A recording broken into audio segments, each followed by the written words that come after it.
A começar pelo título dessa conversa que a gente vai ter, atualização sobre o protocolo clínico para a esquistossomose, eu quero esclarecer que esse protocolo, o último que tem, é de 2018, mas deve estar saindo, acho que dezembro, talvez janeiro, o novo PCDT, que são os protocolos clínicos e diretrizes terapêuticas para a esquistossomose, do qual eu estou participando. O que é a esquistossomose? Esquistossomose ela é uma das 5 endemias brasileiras. Ela também é chamada de doença negligenciada. A Organização Mundial da Saúde, ela numera 21 doenças chamadas negligenciadas. Dessas 21 doenças, 17 no Brasil tem. E entre essas 17 está a esquistossomose. O que são doenças negligenciadas? Doenças negligenciadas são aquelas que não têm a devida atenção por parte das políticas governamentais nem da indústria farmacêutica. E aí a esquistossomose, ela é uma doença endêmica que foi trazida para o Brasil por meio dos escravos. E como é que ela foi trazida? No ciclo da cana-de-açúcar, a mão de obra que se utilizava era a dos escravos. E a cana-de-açúcar, ela se instalou, a cultura da cana-de-açúcar, nas regiões litorâneas. Por isso que o Nordeste e a região litorânea do Brasil são as áreas onde começou a endemia para a esquistossomose. Esquistossomose é uma doença que precisa de veiculação hídrica. Se não tiver água, não tem esquistossomose. E aí a gente tem, precisa ter água e precisa ter o caramujo. Não são todos os caramujos que transmitem a esquistossomose. A gente tem 3 caramujos aqui no Brasil que transmitem a esquistossomose, chamado de Bionfalaria glabrata. Ela tem na região Nordeste, Sudeste, Goiás e no Paraná. A Bionfalaria tenagófila, que tem na região Sul, mas a gente já encontrou aqui no estado de Sergipe, embora seja uma Bionfalaria com uma prevalência muito baixa aqui no estado. E a estramínea, que tem em toda a região Nordeste. E hoje, a estramínea aqui em Sergipe predomina em relação à glabrata.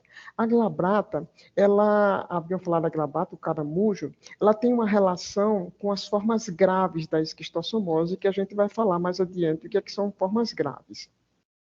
Esse daí é uma amostra dos caramujos que a gente está falando, das bionfalárias, da glabrata, da estramínea e da tenagófila.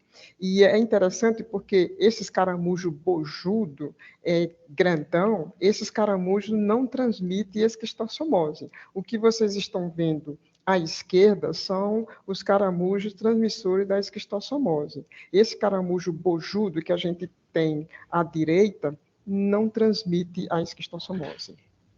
E aí, como é que se dá a esquistossomose, a transmissão, o ciclo da doença?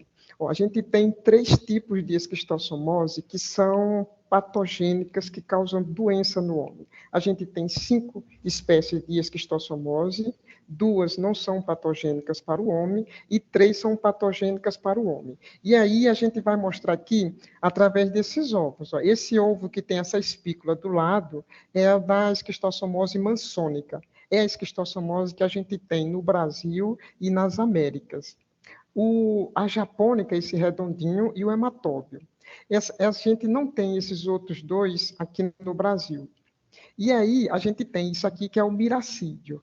O miracídio, como é que se faz isso? Olha, aqui tem a imagem de alguém defecando na água, próximo da água, e alguém urinando. Por quê? Porque o hematóbio é transmitido pela urina, a liberação não são pelas fezes. A mansônica e a japônica é pelas fezes. E aí a gente vai se deter na mansônica, que é a que a gente tem aqui no Brasil. Quando essas fezes são liberadas nas fezes, esses ovos liberam o miracídio, que é isso aqui que vocês estão vendo. O miracídio, ele vai procurar o caramujo onde ele vai se albergar. Ele se alberga, ele se protege dentro do caramujo. E aí, quando ele sai desse caramujo, ele sai como cercária. E ele se caracteriza por essa caudazinha que ela tem, essas 2 espículas na cauda. E aí, quando tem alguém que vai tomar banho ou trabalhar, não precisa tomar banho nem trabalhar, viu, gente? Precisa só pisar na água, como a gente mostra aqui o pé. E aí a cercária penetra na pele. Quando ela penetra, ela perde essas espículas e ela se torna no esquistossômulo. E aí a gente diz que a gente tem o esquistossômulo jovem, a criança, o baby, o jovem, e o adolescente e o adulto, para até ele chegar na forma adulta no sistema porta. Para ele chegar no sistema porta, ele passa pelo pulmão, passa pelo coração, e chega no sistema porta, onde ele vai se acasalar. Até chegar no sistema porta, para ter o acasalamento e a liberação de ovos, ele leva em torno de 45 a 60 dias. A gente chama isso de período pré-patente. Por que isso é importante? Isso é importante para quando a gente vai fazer a história do paciente, é que essa fase chamada de pré-patente, que você não tem ovos, é a fase aguda da doença. E a fase aguda da doença, ela se manifesta completamente diferente do que a gente tem a ideia da esquistossomose na forma crônica. Então, ela dá febre, e aí, mas ela só se manifesta com a doença, com o quadro clínico, 2 a 3 semanas depois que o indivíduo tem contato. Então, é importante que a gente entenda que ele entrou, ele se contaminou, mas ele não adoece imediatamente. Ele só vai adoecer 2 a 3 semanas depois, às vezes 4 semanas depois. Quando ele completa esse ciclo, um casal de verme no sistema porta, eles acasalam, e cada verme do esquistossoma, eles põem em torno de 300 ovos a 400 ovos por dia. Daí a carga parasitária ser importante para a gente ter uma ideia da população de vermes que o paciente tem. E aí, quem são as faixas etárias mais acometidas? As pessoas abaixo de 30 anos são as pessoas mais acometidas. Historicamente, era a população, a segunda década de vida, era a população que mais tinha as formas graves da doença. Hoje, com o turismo, com o ecoturismo, a gente vai ter uma diversificação na faixa etária, porque a gente diminuiu a prevalência da doença, mas a gente tem uma disseminação pelo ecoturismo. As pessoas vão fazer turismo em áreas onde tem a presença do esquistossoma, e aí elas podem ficar acometidas. E é interessante ver porque as pessoas que moram nas áreas endêmicas de esquistossomose, eles não fazem a forma aguda. A forma aguda só tem quem nunca teve contato com as águas contaminadas. A susceptibilidade de gênero. Todo mundo é susceptível de ter esquistossomose, independente do gênero. A hora de exposição. Se vocês forem pegar o texto do Ministério da Saúde, ele diz que a área de exposição é de 9 às 15 horas. Mas aqui, quando a gente dá 6 horas da manhã, o sol já está muito quente. 7 horas, o sol já está a pino. Então, para a gente aqui, a exposição deve ser de 7 às 16 horas, porque a gente ainda tem um sol muito forte. E por que o horário do sol, a exposição é importante? Porque a cercária, aquela que sai do caramujo e que vai penetrar na pele das pessoas, ela é atraída pela luz e pelo calor. Por isso que a luz solar é tão importante. Isso faz com que, quando a gente vai fazer a história do paciente, saber se ele tomou banho ou se ele se expôs, ele pisou em áreas contaminadas. Se perguntarem para mim, e de noite, se tomar banho de noite, também se pega esquistossomose? Pega, mas a probabilidade é menor, principalmente se você não ficar na margem da coleção hídrica. Se você for para o meio da coleção hídrica, a possibilidade é bem menor. E a cor da pele tem influência? A cor da pele não tem influência quanto à infecção. Independente da cor da pele, você pode se contaminar com esquistossomose. A cor da pele vai ter influência nas formas graves. o negro, e os afrodescendentes, temos, e eu posso dizer, porque eu sou afrodescendente, uma probabilidade de desenvolver menos a forma grave do que os brancos. Os brancos e os chamados mulatos claros, eles têm uma probabilidade maior de fazerem a forma grave da doença. Bom, e aí, na atualização nossa, deixa eu ver que pulou aqui.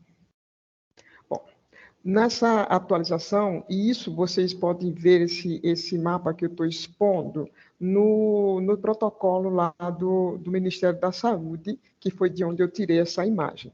Veja que Sergipe, e esse protocolo foi feito o seguinte, foi desde 2013, começou a se fazer, para fazer pesquisas de helmintos no Brasil. E a esquistossomose é uma helmintose. É um platelminto, mas é um helminto. Foi feito um inquérito parasitológico de fezes no Brasil, e desse inquérito só conseguiu ser sintetizado e publicado pelo Ministério da Saúde em 2018. Vejam essas áreas em vermelho, são as áreas endêmicas iniciais desde 1920. Então, a gente percebe que Sergipe, Alagoas, uma parte de Pernambuco, e aqui a zona da mata de Pernambuco, e o estado da Bahia. São áreas onde a endemicidade da doença se dá desde o século passado. E, a partir daí, ela começa a migrar para todas as outras regiões do Brasil. Aqui nesse mapa não está mostrando na região norte do Amazonas, mas a gente já tem esquistossomose na região, no Amazonas, temos em Roraima tem muito pouco, mas Rondônia tem, Mato Grosso tem, e tem no Amapá, embora o foco maior da região norte seja no Pará. Mas a gente tem na região sudeste, Minas Gerais, principalmente a região norte de Minas, tem muita esquistossomose. Por que eu estou me detendo em falar isso? Sabe por quê? Porque quando a gente faz uma história clínica, é importante a gente saber a epidemiologia do paciente. Para depender da epidemiologia do paciente, eu vou saber o que é que eu devo pensar ou não pensar em termos de doença infecciosa, principalmente em esquistossomose. Então, vocês vejam que a gente tem aqui no Paraná, temos também um foco no Rio Grande do Sul. E aqui do lado direito, vocês vão ver a marcação da representação do inquérito de 2018. Onde tiver pontilhado de vermelho, são áreas que têm uma positividade maior. E olhe que em Sergipe a gente tem uns pontinhos vermelhos, que quando você correlaciona com a população aqui que foi realizado o inquérito, e aqui a da Bahia, no sul da Bahia e no norte de Minas, estão pontuados de vermelho, que a gente vai ver mais adiante como é que isso, a representatividade desses pontinhos vermelhos. E está aqui, esse gráfico é do Ministério da Saúde, está lá no inquérito de 2018. E olha, Sergipe é o estado com maior positividade no parasitológico de fezes, nesse inquérito que foi feito nacional. Aqui a positividade é de 8,9. Aqui está mostrando 8, mas é de 8,9. É um título que não nos orgulha em nada, né? Sermos o estado com maior positividade para a esquistossomose, sendo o menor estado da federação. É um título que nos entristece bastante.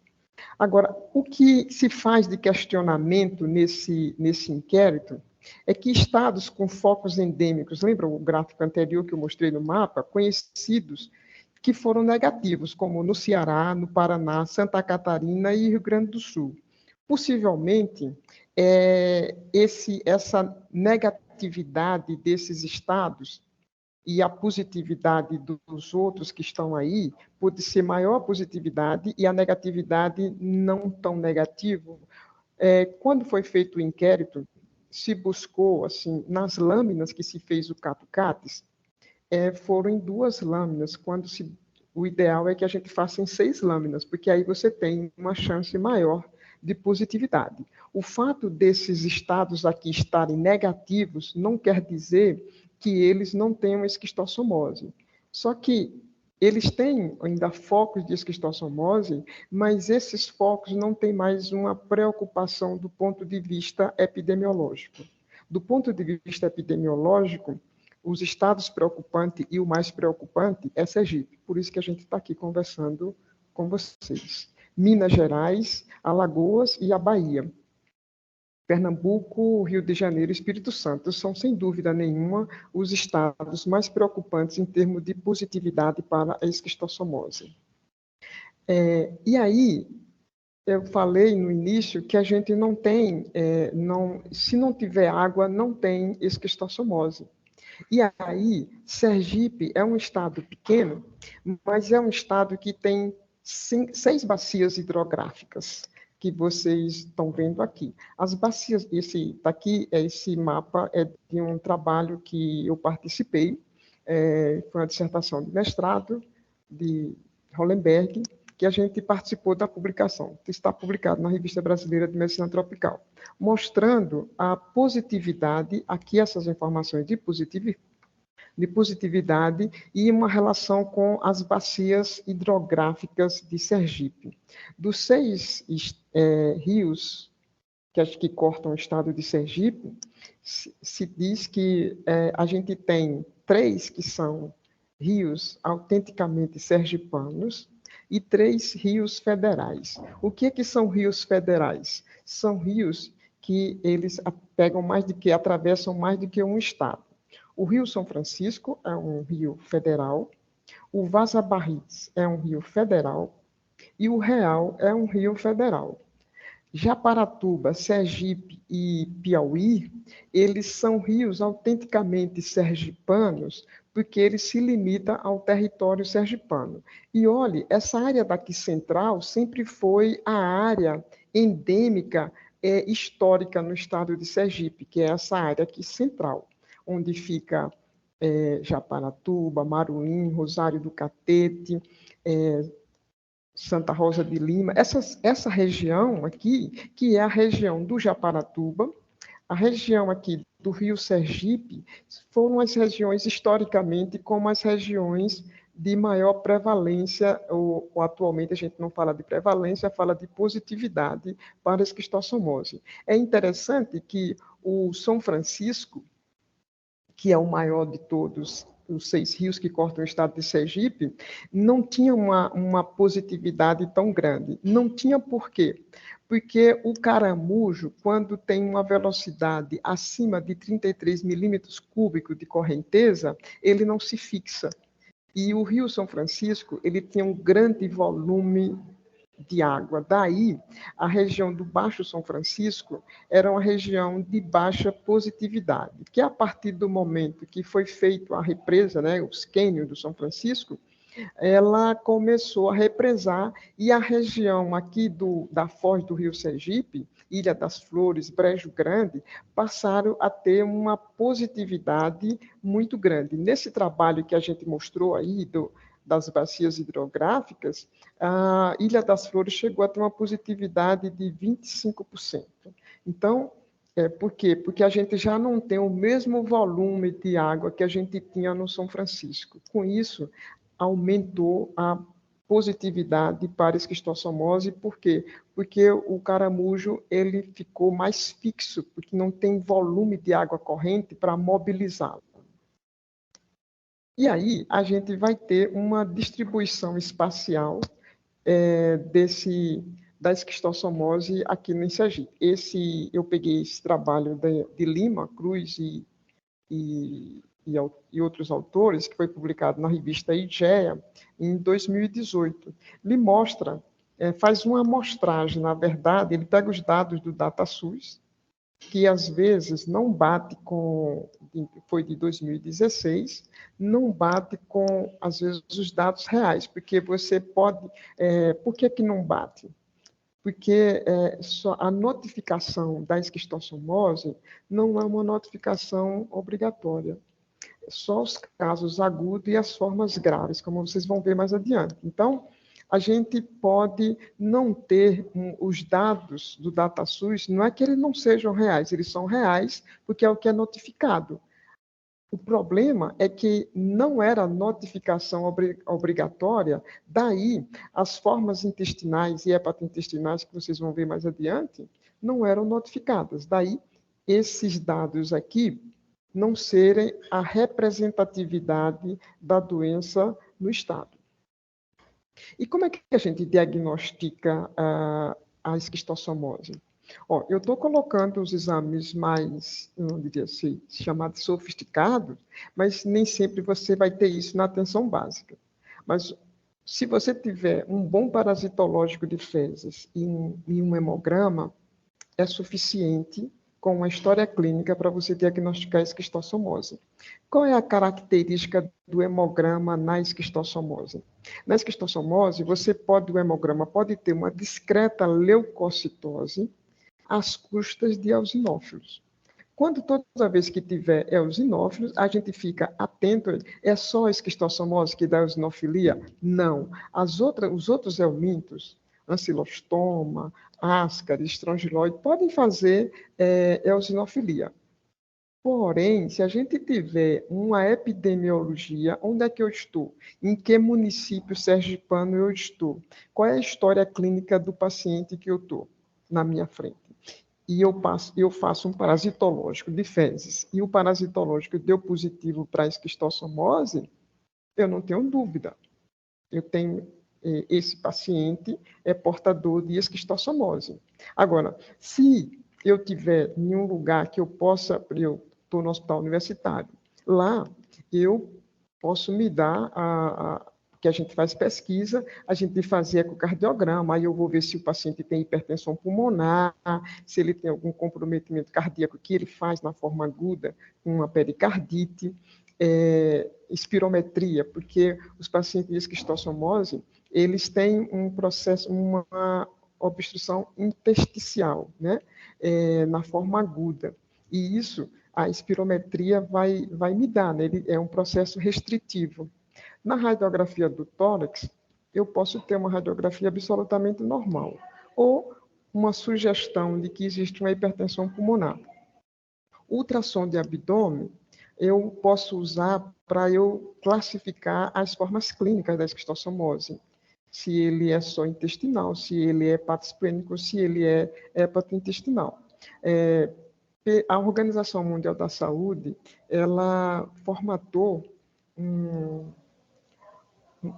algo sobre o ultrassom de abdômen as alterações hepáticas abdominais da esquistossomose. Então, é um ultrassom bem específico, mas nem todo mundo vai ter isso. Mas se você tiver só, tem fígado e tem baço aumentado, com parasitológico positivo, eu sei que é esquistossomose.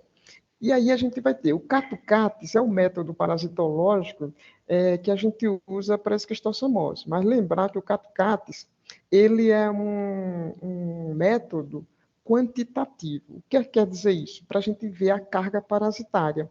E ele não vê só carga parasitária de esquistossomose, ele vê carga parasitária de ascaris, de ancilostoma. Ele vê, desses helmintos, ele vê a carga parasitária. É que a gente ficou tão culturalmente introjetado que o CATU-CATES é da esquistossomose, até em homenagem ao professor Katz, Naftali Katz, né, que é brasileiro, mineiro, e ele fez, quando ele idealizou o método, ele fez para a esquistossomose, mas ele pode ser utilizado em outros helmintos. Lembrar que o CATU-CATES, quando você faz um único parasitológico e nos laboratórios habitualmente se faz só uma lâmina, a possibilidade de positividade é de 55%.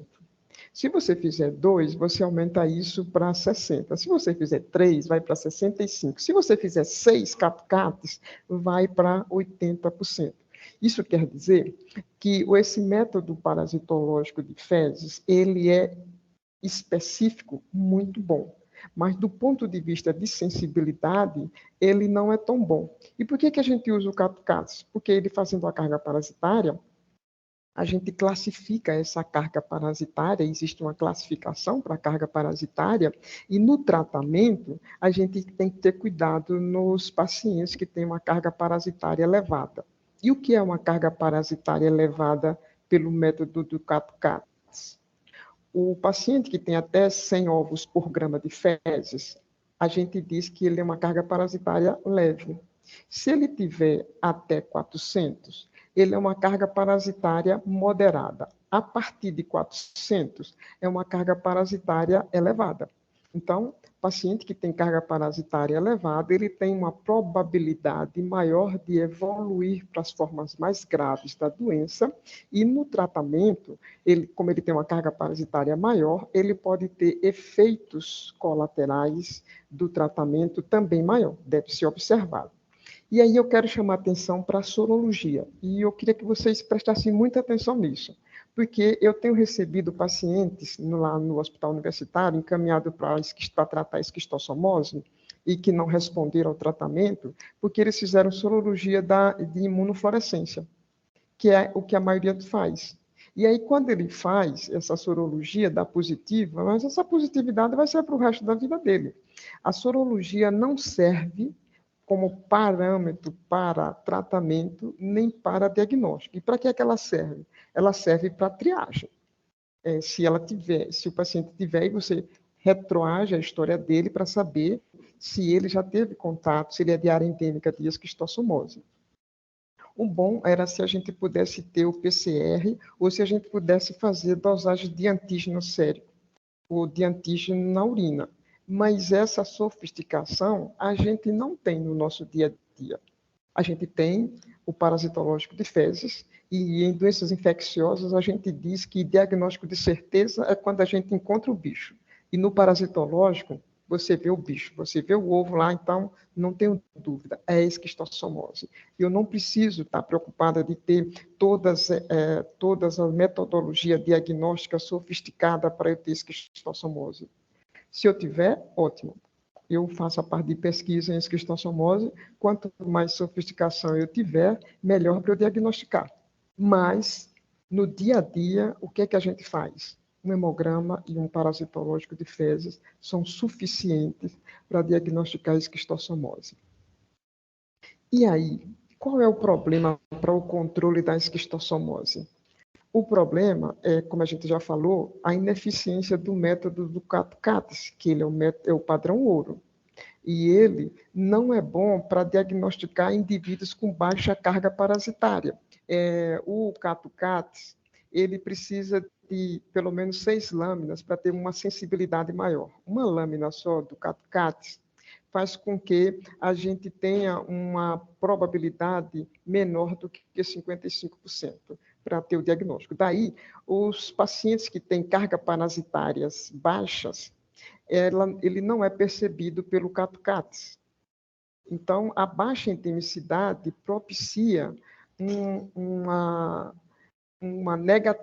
falsa negatividade no exame parasitológico de fezes, quando você usa o CAPCATS, e resultando em resultados falsos negativos. E qual o outro método que a gente pode utilizar? A sedimentação espontânea. Como é que você pede sedimentação espontânea? Quando você solicita o exame parasitológico de fezes, qualquer laboratório vai realizar a sedimentação espontânea. E a sedimentação espontânea, ela é boa para eumíntios, porque principalmente na esquistossomose, em ascaris, em xilostoma, porque o ovo ele é mais pesado e ele decanta. Mas a sedimentação não dá para a gente a carga parasitária.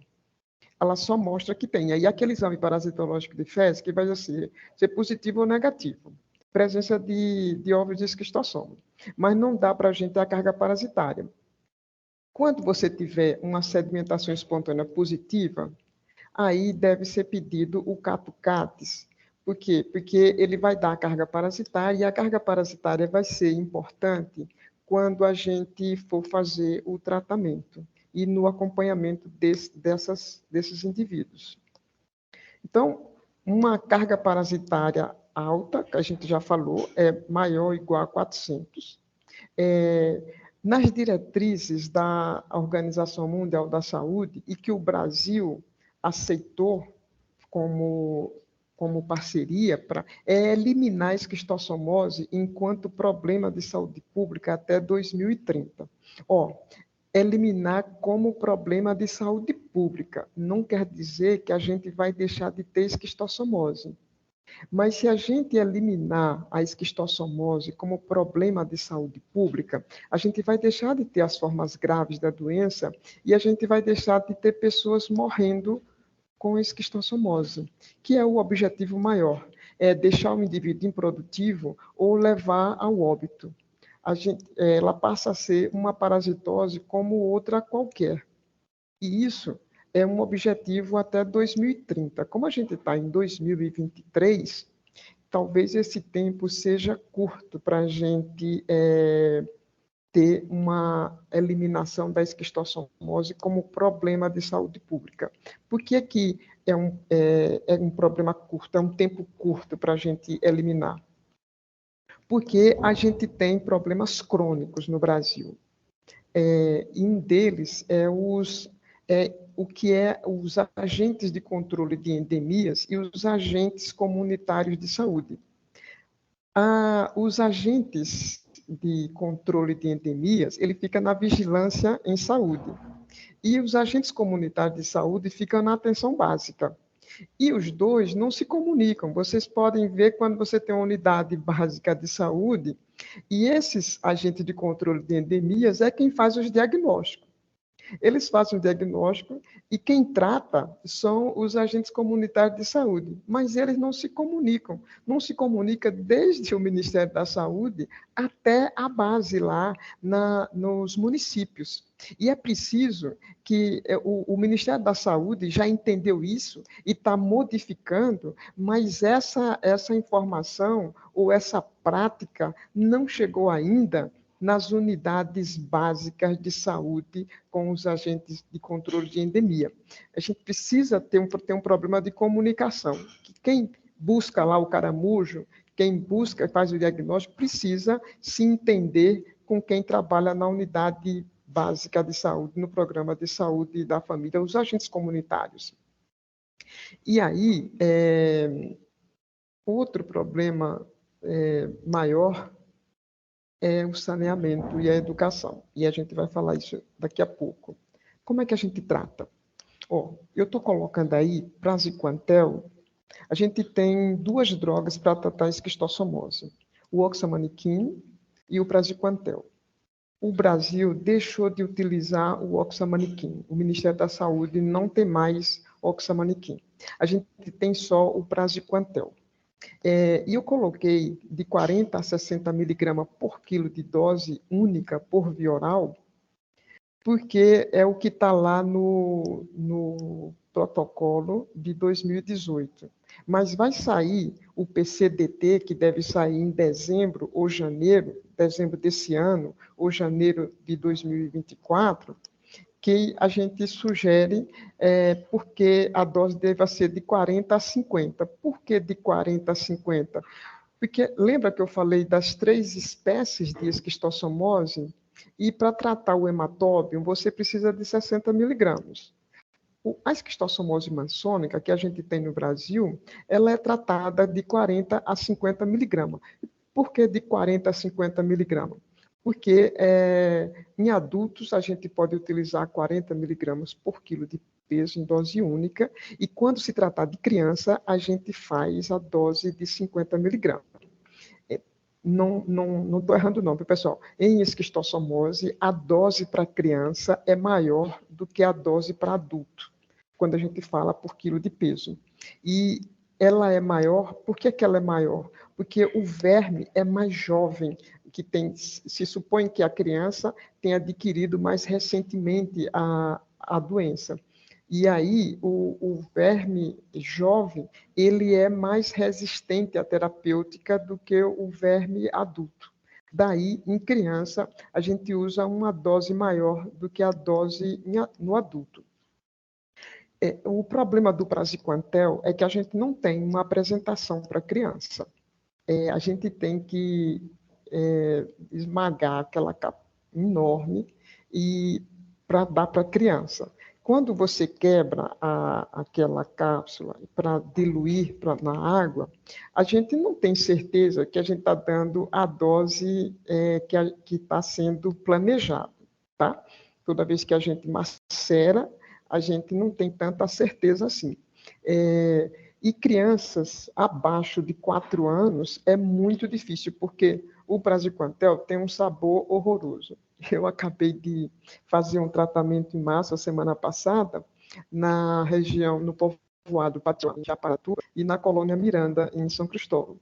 E a gente tinha crianças, e dentro do nosso protocolo, que a gente fez dessas duas populações, da população inteira desses dois povoados, a gente colocou crianças a partir de 4 anos.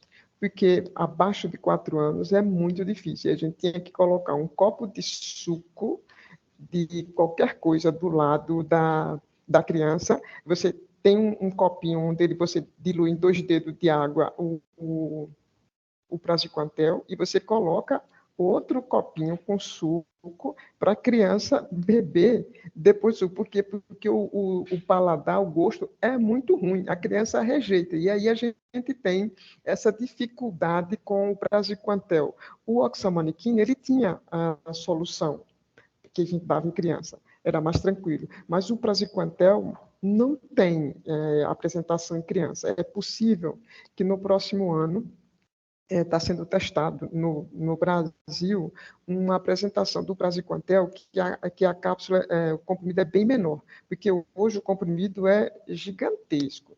E a gente tem os comprimidos de 600 miligramas. Detalhe, o praziquantel, na apresentação de 600 miligramas no Brasil, só quem tem é o Ministério da Saúde. A apresentação que a gente tem nas farmácias de um nome comercial chamado Cisticide é de 150 miligramas. Então, teria que ser bastante comprimido para poder atingir por quilo de peso que a gente quer na esquistossomose. Então, se você quer prescrever praziquantel para tratar a esquistossomose, ele tem que ser via saúde pública, porque não temos em farmácia a apresentação do praziquantel de 600 miligramas. Só quem tem é o Ministério da Saúde. O Ministério da Saúde distribui com as secretarias estaduais e as secretarias estaduais distribuem com as secretarias municipais. Então, a gente tem o praziquantel de forma gratuita. E aí é que a gente não entende porque que a gente não tem o controle da esquistossomose quando a gente tem tratamentos gratuito, fornecido pelo Ministério da Saúde. O mecanismo de ação do praziquantel, ele aumenta o influxo de cálcio, porque aumenta a permeabilidade do verme, e aí ele diminui a contração muscular e o verme entra em paralisia. Isso é que faz o mecanismo de ação do praziquantel. E quando é que a gente deve repetir o tratamento? Bom, o praziquantel, ele pega melhor as formas jovens do que o oxamaniquina, e é por isso que o Ministério da Saúde adotou como única droga, e ele também penetra no sistema nervoso central, que o oxamaniquina não penetra tão bem. Mas a positividade do tratamento não passa de 90%. Então, lembra quando a gente falou da carga parasitária? Isso quer dizer que os indivíduos que têm uma alta carga parasitária, ele tem uma probabilidade que em um único tratamento ele não consiga negativar ou eliminar por completo a parasitose. Então, a positividade dele é de 90%, aqueles indivíduos com cargas parasitárias elevadas ou moderadas têm uma possibilidade, uma probabilidade de, em um único tratamento, não ser completamente efetivo. A gente está fazendo uma pesquisa junto com o professor Fernando Bezerra, da Universidade Federal de Fortaleza, do Ceará, e é por isso que a gente foi nesses povoados de Japaratuba e de São Cristóvão, porque a gente está implementando uma nova modalidade do tratamento. Eu não vou falar dessa nova modalidade, porque a gente ainda está em pesquisa e não tem ainda os resultados dessa pesquisa. Mas o que é que tem hoje? A gente repete, habitualmente, esse parasitológico ele deve ser repetido 3 meses, 90 dias ou 120 dias após o tratamento. Antes disso, você pode ficar eliminando. E aí, toda vez, se o parasitológico for positivo, olha, se o parasitológico for positivo, é importante que esses ovos sejam ou não viáveis. E é importante que o laboratório dê para a gente a viabilidade do parasita, do ovo. Se não há viabilidade no ovo, ele não tem importância epidemiológica, ele pode estar eliminando ovos sem ter nenhuma importância epidemiológica, porque ele não vai transmitir mais a doença. Tem um trabalho mostrando que um indivíduo, um brasileiro, um Nisei, que morava no Brasil, é brasileiro, foi morar no Japão, e 15 anos depois que ele saiu do Brasil, ele tinha parasitológico positivo para a esquistossomose, mas os ovos eram completamente inviáveis. Então, não existia risco do ponto de vista epidemiológico de transmissão da doença, nem do ponto de vista de complicações para ele. Por que o tratamento é importante? Porque quando você trata uma vez o paciente com de esquistossomose, mesmo ele morando em área endêmica, mesmo ele se reinfectando, quando você trata, se você não consegue eliminar plenamente a doença, mas você evita que ela evolua para as formas graves. Isso é importante, por quê? Porque quem mata na esquistossomose são as formas graves da doença. Daí, um slide que pulou, que não deu para ver aqui, é que eu coloquei uma classificação da doença. Então, a gente tem o que a gente chama de intestinal. O que é o paciente intestinal? Intestinal é aquele que você tem o parasitológico positivo, mas o indivíduo não tem baço nem fígado palpáveis. Mas ele vai ter umas diarreias de vez em quando, fezes diarreicas, alternados com obstipação, um pouquinho, às vezes, de colite, e ele vai ter um pouco de dor na fossa ilíaca esquerda, e às vezes não sabe explicar por que é que a dor, pode ser da esquistossomose na forma intestinal. A forma hepatosplênica é aquela em que o indivíduo já tem o fígado palpável. E um detalhe muito importante é que o fígado da esquistossomose, ele cresce às custas de lobo esquerdo em 85% das vezes. É raro, a gente não diria que é raro, mas é infrequente a gente ter um indivíduo esquistossomótico com os dois lobos de fígado palpável. Uma característica da esquistossomose mansônica é o lobo esquerdo de fígado palpável. No hematóbio e na japônica não tem isso, mas na mansônica o lobo esquerdo é palpável. Então, se ele tem um lobo esquerdo de fígado palpável e não tem baço palpável, ele tem parasitológico positivo, ele tem a forma hepatosplênica. Se ele tem fígado e baço palpável, ele é que a gente chama de hepatosplênico. E vale a pena tratar o paciente hepatosplênico? Então, vamos ver. Olha, quando é que eu vou repetir o tratamento? Se o paciente, mesmo que ele seja intestinal, e ele tem uma carga parasitária elevada, possivelmente você vai precisar retratar esse paciente 90 a 120 dias depois. Aí você diz assim, eu posso tratar antes 15 dias depois? Não, se você tratar 15 dias depois, não vai ter nenhuma... a gente não tem estudos mostrando, e até então mostra que não tem significância fazer isso. Então, a gente espera um tempo de 90 dias para repetir o tratamento. até o momento. A gente está usando uma metodologia diferente nessa pesquisa que a gente está participando junto com o professor Fernando, mas ela ainda não dá para a gente falar que ela é boa, porque a gente ainda não tem os resultados. O que a gente tem hoje, na atualização atual, é repetir, pelo menos com 90 dias. Se ele for hepatointestinal, que diz, ele tem um fígado palpável e tem. Você deve acompanhar mais tempo esse paciente, por quê? Porque para ele não evoluir para a forma hepatosplênica, que é aquela forma que ele vai ter o baço também palpável. Antigamente, a gente dizia que hepatosplênico precisava palpar o baço para a gente chamar ele de hepatosplênico. Hoje, a gente não precisa palpar. Se você tiver um ultrassom que mostre que já tem aumento do baço, a gente já considera como hepatosplênico. O fígado é mais fácil da gente ver isso, sentir isso na palpação, mas os baços não. Por que não? Porque o baço, se ele cresce 2 a 3 vezes o tamanho normal, ele não é nem percutível. Daí, como é que a gente faz no exame físico para ver o baço? Percute. Se ele trobo estiver ocupado, a gente diz que o baço está crescido.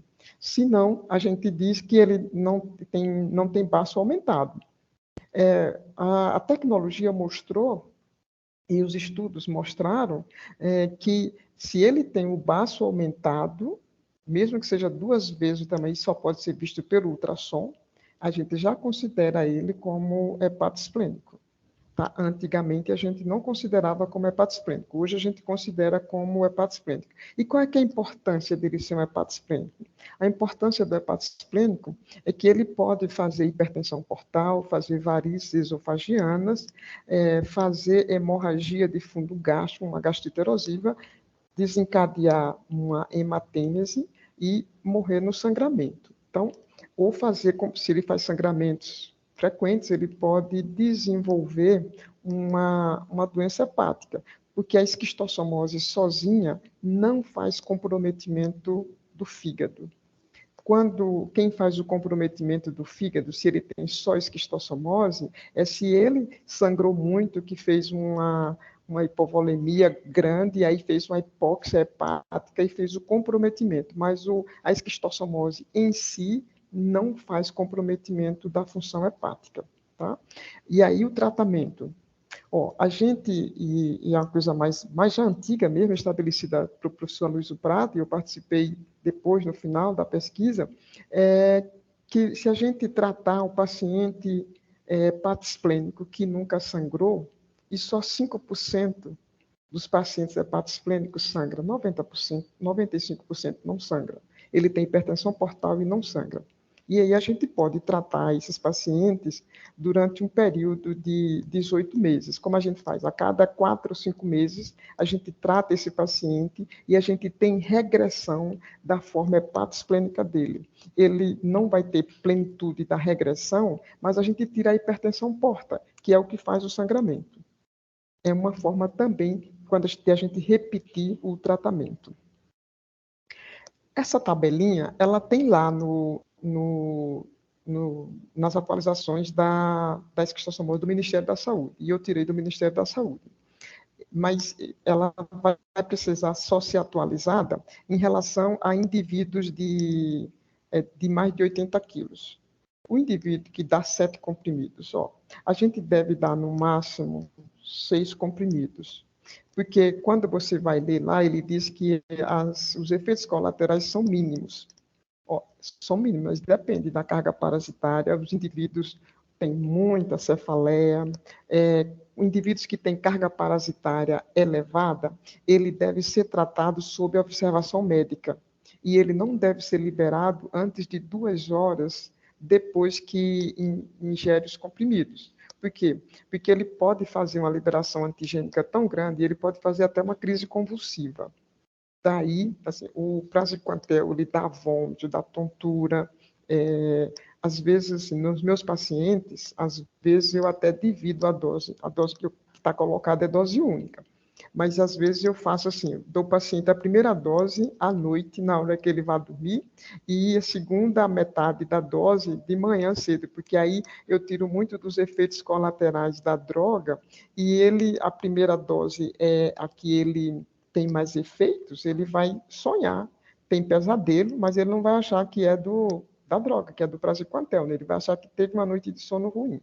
Então, mas quando a medicação é entregue no posto, na maioria das vezes você já faz supervisão do tratamento, se o paciente ingeriu, já que essa medicação só existe no Ministério da Saúde e nas unidades de saúde pública. Então, a gente aplica até 6 comprimidos, mais do que 6 comprimidos, você aumenta muito os efeitos colaterais e não altera o resultado final de carga parasitária. A outro questionamento do tratamento é em relação a crianças menores de 2 anos e indivíduos acima de 70 anos. O indivíduo, para evoluir, desde o momento que ele se infecta até ele evoluir para a forma hepatosplênica, ele leva em torno de 5 anos. Se o indivíduo com 70 anos, ele não fez a forma grave, ele só é intestinal, e ele não tem complicações, ele, por exemplo, um indivíduo que não tem contatos com áreas endêmicas, você faz a carga parasitária dele. Se ele não tiver sintomas em relação à carga parasitária, você veja se realmente vai tratar esse paciente. Por quê? Porque normalmente, por 30% da população tem hipertensão arterial, 10% tem diabetes, acima de 70 anos você já tem uma polifarmácia que o paciente usa, e ele pode ter efeitos colaterais interagindo, interação medicamentosa. Então, você avalie se realmente vale a pena tratar os indivíduos acima de 70 anos e crianças abaixo de 2 anos. Lembrando que, como a forma hepatosplênica leva 5 anos, um indivíduo de 2 anos de idade, ele é no máximo intestinal. Ele também não é hepatointestinal. Daí, avalia se tem, pelo menos com a terapêutica que a gente tem. Como a gente não tem perspectiva de mudança de terapêutica nos próximos 2 ou 3 anos, a gente vai ter unicamente o praziquantel, a gente até tem umas perspectivas com RNA e tem de vacina, mas como a gente não tem ainda no arsenal terapêutico da saúde pública, a gente só tem o praziquantel, a gente deve avaliar. E quais são as linhas de ação que o plano de controle da esquistossomose tem? Diagnóstico e tratamento dos casos, isso que a gente discutiu mais com vocês. Saneamento básico. Lembra que esquistossomose é uma doença de veiculação hídrica?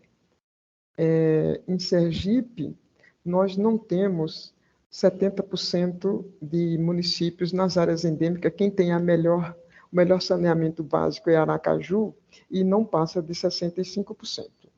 Então, a gente tem um saneamento básico que não é bom.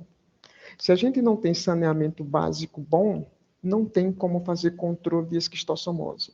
Com o tratamento, a gente evita as formas graves da doença, mas a gente não tem controle da doença. É preciso que a gente tenha um bom saneamento básico, que tenha ações integradas entre os agentes comunitários e os agentes de saúde, seja integrado a vigilância de saúde e a atenção básica de saúde, que haja acompanhamento das ações e haja um trabalho de educação. Esquistossomose é, sobretudo, uma doença da pobreza, onde prevalece a doença, a gente sabe que prevalece a pobreza, falta de saneamento básico, falta de educação, falta de saúde de forma adequada. Se a gente tem como a doença da pobreza esses requisitos, é preciso que tenhamos políticas públicas que protejam essa população. E é por isso que ela é uma doença negligenciada. Enquanto vacina, a vacina ela tem sido pesquisada há mais de 40 anos pela doutora Miriam Tendler, lá da Fiocruz. E, segundo dados da Organização Mundial da Saúde, ela testou na África, está sendo testada e ela já está em fase 3. O que é que significa fase 3? Que já está sendo aplicada. E que está vendo, pelos resultados preliminares, é possível que a perspectiva é que no final de 2025 tenhamos a vacina aqui no Brasil. Mas isso ainda é uma perspectiva, daí eu ter colocado essa interrogação. Bom, então, o controle da esquistossomose se faz tratando os doentes, isso é o problema. Controle dos moluscos, com drogas ou com controle biológico. O que a gente teve na Lagoa dos Tambaquis, né, é um controle biológico. Porque tambaqui, inicialmente foi colocado tilápia, mas a tilápia ela só pegava as cercárias. O tambaqui, que não é um peixe da região nordeste, é um peixe da região amazônica, ele tem mandíbulas mais potentes, mais musculosas, e ele come o caramujo.